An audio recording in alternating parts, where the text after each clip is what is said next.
What's up, guys? Welcome to The Rundown with Zinga. I'm your host, Zinga. This week, we are going to discuss Roy Cooper.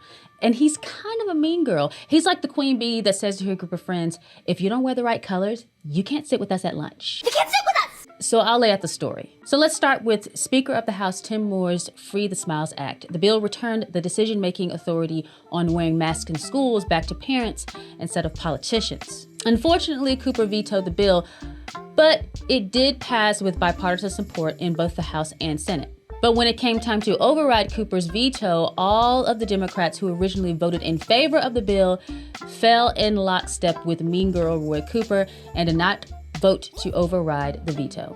So now let's get into the nitty-gritty. The Free the Smiles Act was such a common sense bill that 3 Democrats voted for it, one of those being North Carolina Senator Kirk deViere.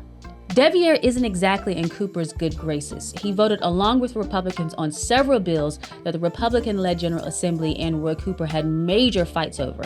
And you probably remember some of those brawls over the bill to reopen schools and the state budget. It seems that the Free the Smiles Act was the last straw for Queen Bee Roy Cooper. God, Karen, you are so stupid!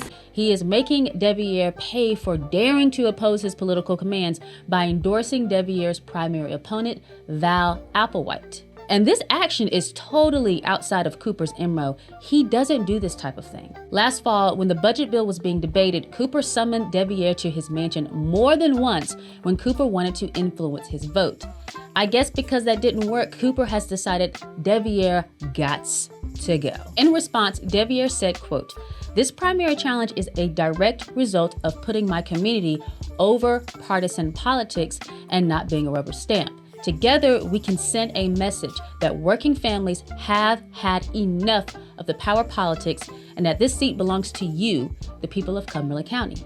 Cooper's stated reasoning for endorsing the opponent of a sitting state senator is that Applewhite, quote, "isn't afraid to stand up to right-wing Republicans." Applewhite claimed that Cooper's support of her means he's, quote, "lost confidence in Kirk deViere." So the Democrat has to be more concerned about what Cooper wants than their constituents, or else. Families in North Carolina and obviously across the country are tired of office holders who are more worried about towing the woke line than they are about the real struggles and priorities of America's families. Want to help reverse the trend? Now is a better time than any to get involved. You can knock on doors and you can get you and your friends out to vote for leaders who will put families first, before power politics, before appeasing Cooper's mean girl mobs, and that means conservative leaders, because you know what's at stake. Well, that's the rundown, ladies and gentlemen. Thank you so much for watching. Make sure you like, share, and subscribe, and I'll see you next time.